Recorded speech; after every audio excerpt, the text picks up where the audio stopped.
Esse é um vídeo muito importante para a trajetória do canal e para a discussão que o canal sempre se propôs, que é a divulgação e a, a proliferação do pensamento aceleracionista no Brasil. E é um texto que eu vou tentar dividir em algumas partes, porque o canal também tem essa iniciativa de dissertar melhor sobre alguns textos de forma mais fragmentada. Inclusive, eu vou continuar a série de Meltdown, eu vou continuar a do Antiédipo, mas provavelmente essa vai ser mais fácil de ser realizada, porque é um texto curto, é um texto não tão grande quanto esses outros, né? E é um texto do Nick Land que é um texto mais cru também, é um texto recente, que se não me engano foi publicado em 2014, acho que é de 2013, 2014. E é um texto que provavelmente marca aí a grande ruptura, é, o grande o grande marco de Land e da percepção que as pessoas têm do Land como o Lord Sith lunático da direita alternativa mundial e que é brother do Steve Bannon e sentava para tomar café com o Trump e basicamente inventou o fascismo. Apesar dessas perspectivas esdrúxulas e burras realmente sobre o Nick Land e sobre o movimento neo-reacionário, sobre o movimento aceleracionista, o Iluminismo das Trevas, que é esse texto que eu estou me referindo, o Dark Enlightenment, é um texto muito interessante porque segue uma série de aspectos da obra do Land que já estavam presentes na década de 90 e quebra um pouco esse estigma é, bobo de velho Land e novo Land, né? Como se o Land da década de 90, como se o trabalho dele na década de 90 fosse uma coisa, e aí depois dessa guinada neo-reacionária fosse outra.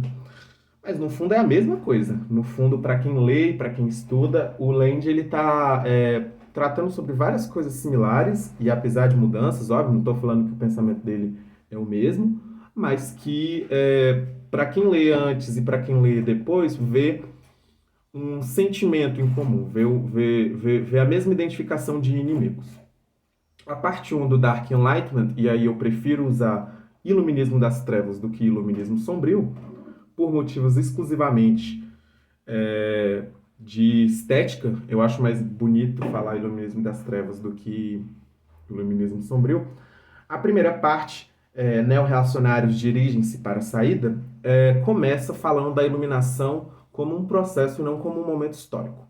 Quando a gente estuda no ensino fundamental, no ensino médio, e a gente conhece sobre o iluminismo, muito provavelmente a maioria de nós somos apresentados ao iluminismo como um episódio histórico específico, como um momento histórico específico, como um movimento filosófico específico ali, e que originou uma nova perspectiva global.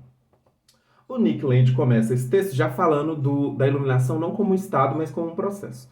De que esse momento histórico, esse episódio, ele não necessariamente está estagnado ali, mas que a iluminação ela é uma coisa constante, ela segue. E esses episódios históricos, por exemplo, a Europa do século XVIII, ou até uma Revolução Industrial, ou um Renascimento, são interessantes sinônimos para se pensar a modernidade, para se pensar esse pacto moderno que a gente tanto critica e que o Nick Land, enfim, sempre teve uma questão, como o espaço germinal desse sistema mundo, né? Dessa configuração das coisas que é a modernidade. Ao mesmo tempo, esse texto que é publicado, acho que de 2013 ou 2014, para o Land, alguma coisa está acontecendo. Alguma sensação, alguma crítica vem acontecendo.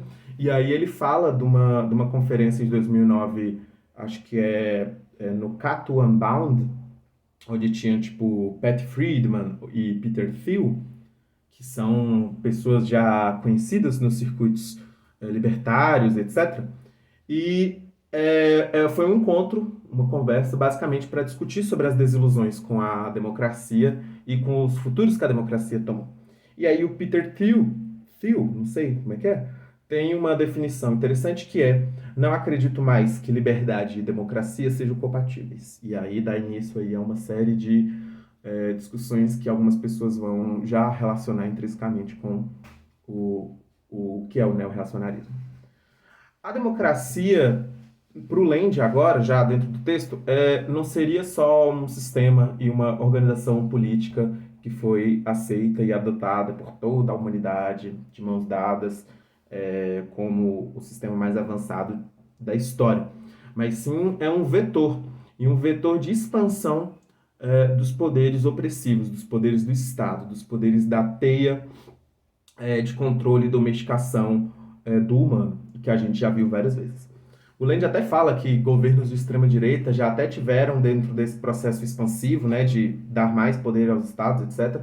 Mas, no fundo, a democracia ela é um movimento de vencer eleições por base da compra de votos, órgãos de informação da sociedade como a mídia, como a academia e todo o jogo de manipulação de opinião, não resistindo aos subornos que são estruturais, né, o lobbying como uma coisa também inerente da política, né? As pessoas até falam de uma realpolitik, que é basicamente a corrupção é, aberta. E o Land já coloca que essa realidade de decadência das democracias liberais são aplaudidas tanto pela esquerda quanto pela direita do establishment, quanto os libertários ficam simplesmente acuados e sem poderes para reverter esse processo. Os neorreacionários hardcore, e aí ele usa esse termo, é bem interessante, não veem a democracia só como um problema, mas como uma desgraça, como um ciclo vicioso de corrupção e onde o iluminismo progressista vê ideais políticos, razão, vê a política como a instrumentalização das faculdades humanas, o iluminismo sombrio vê apetites. Então, o ideal racional do iluminismo progressista ele é empurrado para o inferno, enquanto o iluminismo das trevas percebe que a política e a democracia é feita de outras várias formas. De Hobbes, né, o teórico da filosofia política, até o Hans Hermann Hoppe, que é um cara aí também conhecido pelos circuitos libertários, a resposta para a solução do problema democrático são muitas. Então, o Hoppe vai falar de uma sociedade de direito privado, que é a sociedade anarcocapitalista, né? Mas entre escolher monarquia e democracia, o Hoppe fala a seguinte coisa: a civilização como processo é indistinguível da diminuição da preferência temporal. A democracia, que tanto em teoria quanto em fato histórico evidente acentua a preferência temporal até o ponto de um frenesi alimentar convulsivo, é, portanto, o mais próximo possível de uma negação precisa da civilização, exceto do colapso social instantâneo e barbárie assassina ou apocalipse zumbi a que eventualmente conduz. À medida que o vírus democrático queima a sociedade, hábitos e atitudes meticulosamente acumulados de pensamento de futuro, prudência, investimento humano e industrial são substituídos por um consumismo estéril e orgiástico, incontinência financeira e um circo político de reality shows. Amanhã pode pertencer a outro time, então é melhor comer tudo agora. Basicamente, expõe aí o funcionamento da lógica democrática, dos partidos, da forma que o Estado é um aparato de violência, detém um monopólio de violência, e tudo. E aí o Land, citando o Hoppe, não sei como se pronuncia, Hans Hermann Hoppe, o Hoppe, não sei, o Land, ele concorda com esse certo diagnóstico da democracia e ele ainda pontua que as economias de mercado, elas meio que se organizaram em uma estratégia de sobrevivência espontânea nessas ruínas decadentes do mundo político, né? No sentido, eu acho que de uma economia política, de que os mercados, para ele, seriam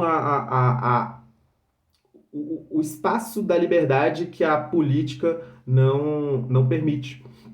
E aí é nessa parte que o Land surge com o Curtis Yarvin, ou mais conhecido como Mencius Moldbug, que para ele é o Lord Sith dos NRACs, os neo-reacionários.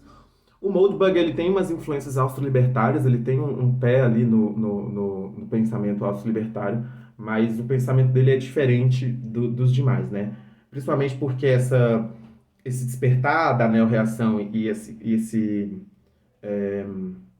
esse ímpeto que ele cria a partir do neorreacionarismo, parte muito de um reconhecimento até hobbesiano de que a soberania e que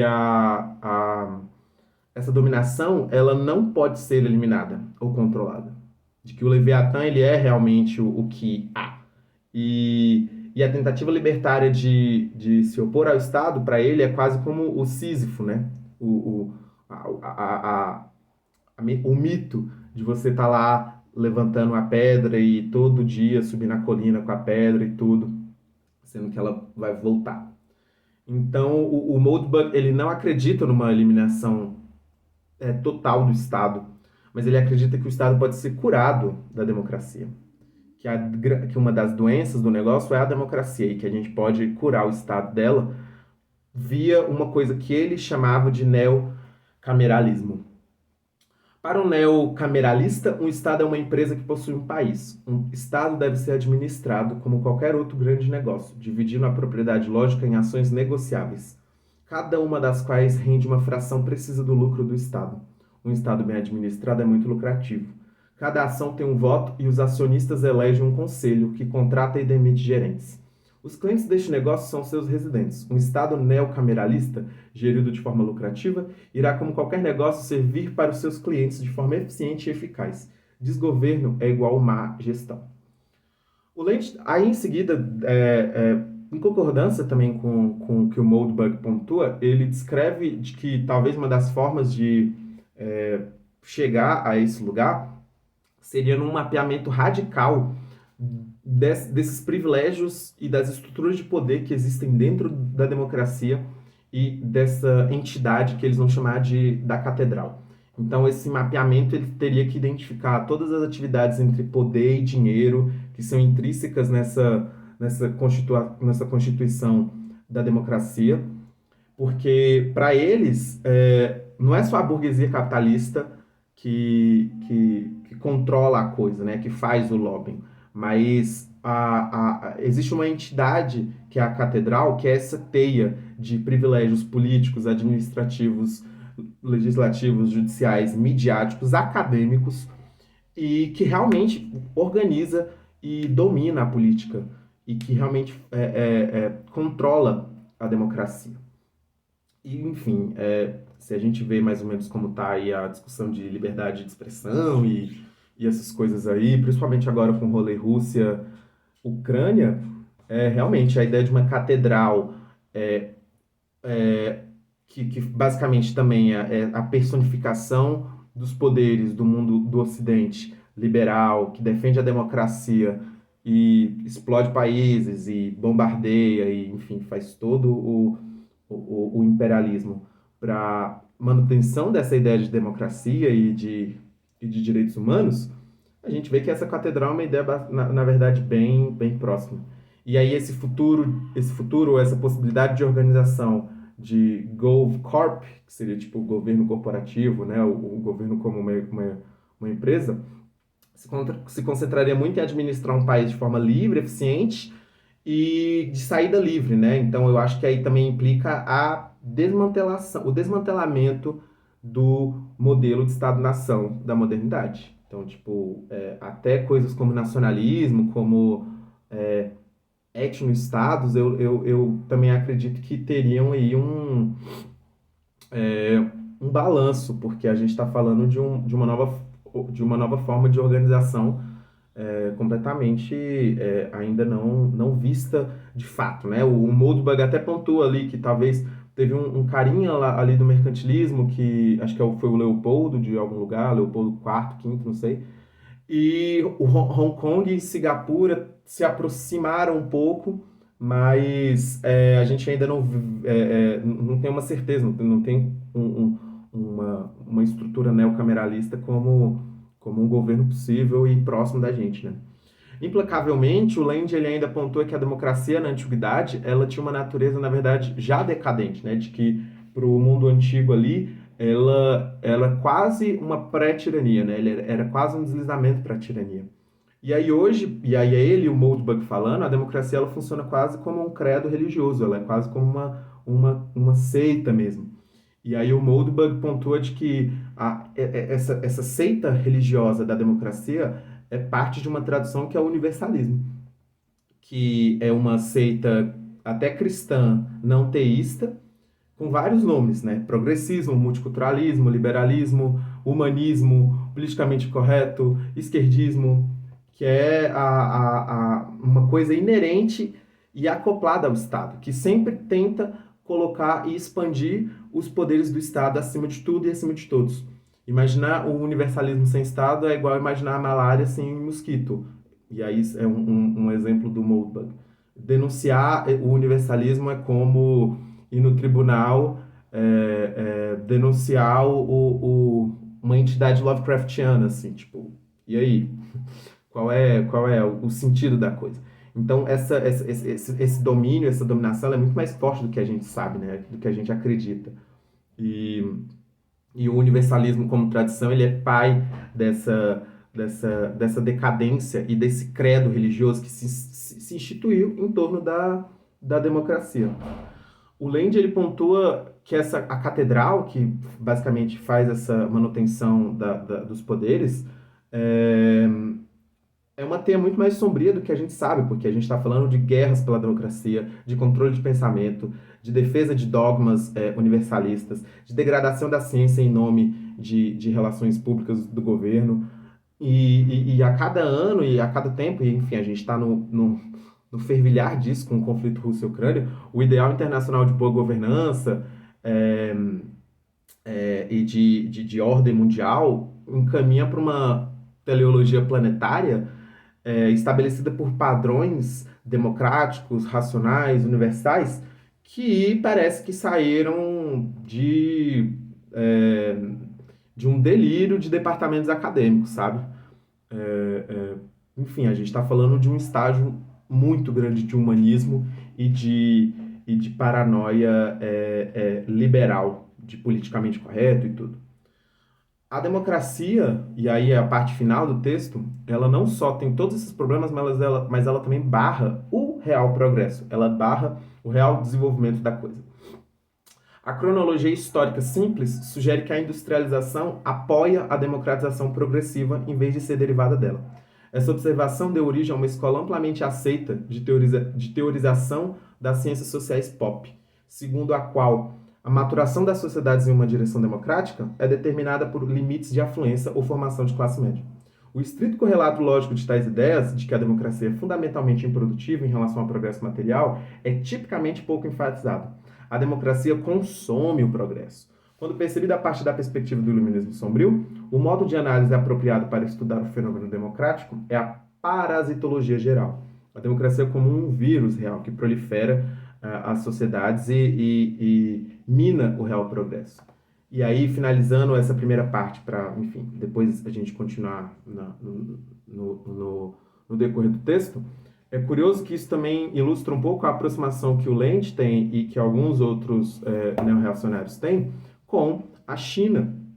Que a gente está falando de um país que não vem fazendo democracia liberal há bons anos, né? Desde Mao, desde Deng, e um país que é a maior economia e potência mundial em vários sentidos. Um país que realmente desenvolveu o progresso material e social e, tipo, realmente em padrões de vida e desenvolvimento tecnológico e inovação, tudo sem a necessidade da democracia liberal, sem a forma de desenvolvimento das democracias liberais. Então, eu acho que vou finalizando por aqui, porque provavelmente já deve estar ficando meio grande e só foi a primeira parte, mas eu acho que ilustra um pouco o começo desse texto, que é um dos textos muito interessantes do Land e que eu acho muito inspirador para pensar o futuro das democracias liberais e a necessidade de nós, aceleracionistas, ou pelo menos de pessoas interessadas no aceleracionismo, em identificar qual é a ponte, né? Quais os problemas que a gente tem e como não resolver, mas entender melhor de que as coisas são muito mais complexas do que essa bobagem esquerda, direita, progressismo, conservadorismo e tudo.